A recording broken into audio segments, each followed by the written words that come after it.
الله أديك آمنا يو. لقد كان في قصصهم عبرة لأولي الألباب. qisadan waxaa laga soo guuriyey kitaabka azamanu qadiim. waxaan qisadan usoo gudbinayaa dhammaan walaalaha soomaaliyeed, gaar ahaan gabdhaheena. waxaana rajaynayaa in qisadan ay ahaato mid aad ku cibro qaadataan, naftiinana xisaabisaan inta aan allah subxaanahu wa tacaala idin xisaabin. qisadan oo ah mid dhab ah waxay ku bilaabatay sida tan. waxay bilowday walaashay wejigeedu inuu bedelmo, jirkeeduna daciifo, laakiin siday mar walba ahayd waxay akhrin jirtay qur-aanka. haddii aad raadisid waxaad ka helaysaa meesha ay ku tukato, iyadoo gacmaheedu kor u taagaysa, allah baryaysa. sidaa ayay ahayd, mana dhaafi jirin, mana daali jirin. aniguse waxaan aad ugu dadaali jiray akhrinta buugaagta, sheekooyinka iyo kuwa fanaaniinta. waxaan daawan jiray tv inta badan, mana u gudan jirin waajibka laygu leeyahay si dhammaystiran. salaadana ma ahayn mid u tukata si toos ah. kadib markii aan xidhay fiidiyowgii aan ka daawanayay filimaanta kala duwan muddo 3 saaca oo isku xigta, ayaa aadaankii salaada subax laga aadamay masaajid noo dhow. waxaan aaday sariirtaydii si aan u seexdo. waxaase ii yeertay walaashay iyadoo fadhida meeshii ay ku tukanaysay. waxay tidhi iyadoo si qabow iila hadlaysa, ha seexan adigoo aan salaada subax tukan. anigoo dhibsanaya ayaan idhi, waxaa ka hartay saacad, aadaankii aad maqashayna waa kii hore. sidaa ayay walaashay ahayd ilaa uu ku dhacay xanuun aan caadi ahayn, ayna noqotay mid dul taala furaashkeeda. habeen habeenada ka mid ah ayay ii yeertay. waxay tidhi, kaalay hana. maanan awoodin inaan diido, anigoo og wanaageeda iyo runteeda. cod ay cabsi ku jirto ayay igu dul akhriday aayaadkii qur-aanka ahaa. naf walba waxay dhadhaminaysaa geerida, waxaana loo oofinayaa maalinta qiyaame camalkii ay la timid. way aamustay. waxyar ka bacdi ayay i tiri, miyaadan rumaysnayn geerida? waxaan idhi, haa, waan rumaysanahay. waxay i tiri, miyaadan ogeyn in lagaa xisaabin doono mid kasta oo yar ama weyn oo aad samayso? waxaan idhi, haa, balse allah subxaanahu wa tacaala waa kan dunuubta dhaafa, naxariistana. noloshuna waa mid dheer. waa kelmad qof kasta oo aqli yar uu ku hadlo, waayo waxay iloobeen in allah subxaanahu wa tacaala sidoo kale uu cadaabkiisu daran yahay. waxay igu jawaabtay, walaashaydiyey, miyaadan ka baqayn geerida mideeda kadiska ah? fiiri walaasha hinda oo ahayd mid kaa yar, waxay ku dhimatay shil baabuur. sidoo kale miyaadan ogeyn heblaayo iyo heblaayo, ilaa ay tirisay gabdho badan oo aan aqaan oo hore u dhintay. iyadoo hadalkii sii wada ay tiri, mawdku ma yaqaan cimri, mana lahan qiyaas. waxyar ka bacdi iyadoo qol mugdi ah ku dhex jirta ayaan ku idhi, sanadkan miyaadan noo raacin fasaxa? waxaan rabnaa inaan magaalo kale aadno. sikadiisa ayay igu jawaabtay, waxayna tiri, laga yaaba inaan sanadkan u safri doono safar fog. walaalhaana, ilaah ayay noloshu gacantiisa ku jirtaa. waxayna bilowday inay oydo.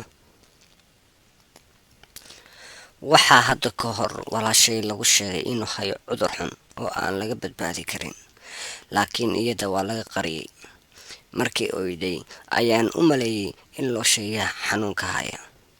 waxaan ku yidhi, maxaa la ooyeysaa? ma xanuun baa hadda ku haya?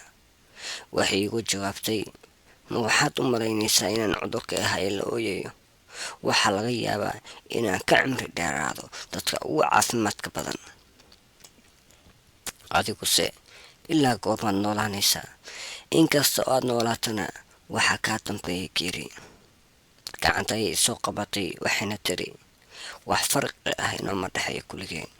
waan guuraynaa, waxaan ka tegaynaa dunyadan, ama janno ama naar. miyaadan maqal hadalkii allah subxaanahu watacaala uu qur-aankiisa ku yiri qofkii ka badbaada naar jannadana la geliyo ayaa ah mid guulaystay. waan ka dhaqaaqay iyadoo ilaah ha ilaawin salaada, ilaahay ha ku hanuuniye.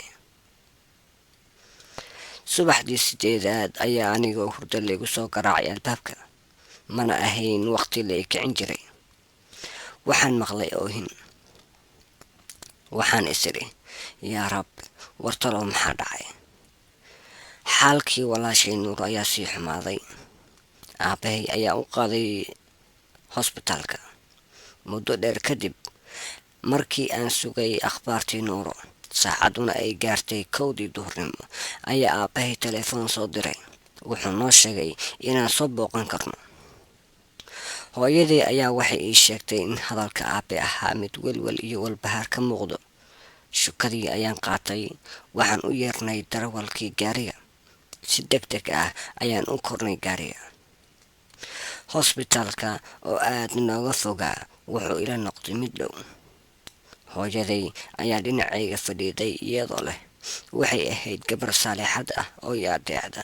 weligay ma arag iyadoo waqtigeeda dayaxda. waxaan galnay albaabkii hosbitaalka. waxaan sii dhex marnay dadkii hosbitaalka jiifay. dhagahayga waxaa ku soo dhacayay iyadoo la leeyahay kan halka jiif waa indhabeelay, kana shil ayuu galay, kana waa gubtay, halka mid ayaa dhintay oo laga qaaday.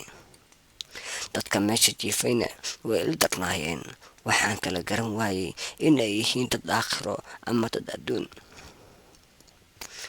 jaranjar ayaan si degdeg ah ku fulnay. waxaa naloo sheegay in walaashii la dhigay qaybta dadka khatarta ah la dhigo. waxaana soo kaxeeyay gabar ka mid ah gabdhaha kalkaalisada. waxay noo sheegtay inaan loo ogolayn qof ka badan inuu u galo. waxaa markii hore u gashay hooyaday. 2 daqiiqo ka bacdi waxay ka soo baxday iyadoo aan awoodin inay qariso oohinteeda. aniga ayaa u galay. waxayna isiiyeen 2 daqiiqo iyagoo ilaah ha ku badin hadalka. waxaan ku iri sidee tahay walaal nuuro? waxay tiri waan ladanahay alxamdulilaah. waxaan ku fadhiyay sariirteeda. waxaan taabtay lugteeda. lugtii ayay iga fogaysay. waxaan ku iri waan ka xumahay haddii aan ku ciriiriyey. waxay tiri maya, imaadan ciriirin, laakiin waxaan ku fakeray hadalkii eebbe yiri oo ahaa waltafatu saaqu bisaaq ilaa rabbika yowma idin masaaq. markay isku murmaan labada lugood sakaraadka awgiis, maalinta ilaa xaggiisa la aadi. waxay tiri walaalhana iisoo ducee. waxaa laga yaabaa inaan qaabilo mar dhow maalmihii ugu horreeyay ee aakhiro. safarkayguna waa mid fog, sahidayduna waa yar tahay. waxaa iga soo daadatay ilmo markaan maqlay. kadib waan ooyey, mana garanayn meel aan joogo. maalintaa ka bacdi waxaa indhahayga laasimtay ilmo. wuxuu ahaa aabbahay mid ii baqa in ka badan nuuro, waayo igama uusan baran inaan sidaa u ooyo. kadib markii qoraxdu dhacday, waxaa la soo sheegay in nuuro dhimatay. ma kala sooci karin qof yimid iyo waxa la yidhi yaa allah, xaggee anigu joogaa? maxaase dhacay? waxaan kari waayey oohintii. markaa kadib aabbahay ayaa gacantay qabtay. waan baxnay si aan u sagootino. markii aan eegay iyadoo sariirta saaran oo meyd ah, waxaan xusuustay aayaddii akhriday oo macneedu ahaa marka ay luguhu isku murmaan sakaraadka awgii, alla xaggiisana loo kaxeeyo. ka bacdi waxaan xusuustay inay ahayd mid iigu ducaysa hanuunka oo jecel inuu allah subxaanahu watacaala i hanuuniyo. waxay ahayd mid habeeno badan ooyday iyadoo iga sheekaynaysa geerida iyo xisaabta aakhiro. ilaahow i gargaar. markii aan guriga imidna waxaan arkay sujaayadii ay had iyo goor ku tukan jirtay iyo kitaabkii ay akhrin jirtay. waxaa kale oo aan xusuustay inay caawa tahay habeenkii ugu horreysay oo ay u hoyato qabriga. markaas ayaan ooyey. waxaan ka shallaayay ayaamihii iga dayaxmay. waxaan ilaahay subxaana wa tacaala ka baryayaa inuu ii naxariisto iina dembi dhaafo. sikadiisa ayaa naftayda waxaan u weydiiyey, haddii aan ahaan lahaa anigu qofka dhimatay, xaggee laygey lahaa? muxuuse arrinkayga noqon lahaa? waa su-aal looga baahan yahay inay gabar kasta nafteeda weydiiso. waxaa kale ood naftaada weydiisaa, haddii gabadhii habeen iyo maalin tukanaysay oo gudanaysay waajibaadka lagu leeyahay ay tiri markii ay naftu ka baxaysay, safarkaygu waa fog yahay, sahidayduna waa yar tahay, adigoo xaggay joogtaa? gaar ahaan gabdhahan waqtigooda ka faa'iidaysan oo aan xisaabin naftooda, xaggee buu noqonayaa masiirkooda iyo meesha allah subxaana wa tacaala uu geynayaa markay geeriyoodaan ka baxday? waxay tiri hana, maalintii ay walaashii dhimatay waxaan bilaabay inaan guto waajibaadka laygu leeyahay. haddii aan maqlo aadaanka salaada subax waan kacaa. waxaan dareemay in walaashay ay ku jirtay raaxo iyo deganaansho aniga iga maqnayd markii aan daawashada filmaanta ku daahi jiray. walaalayaal, haddii aad waabarisataan ha sugiina galab, hadaad galbaysataana ha sugiina subax. wabilaahi towfiiq, wasalaamu calaykum waraxmatullaahi wabarakaatu.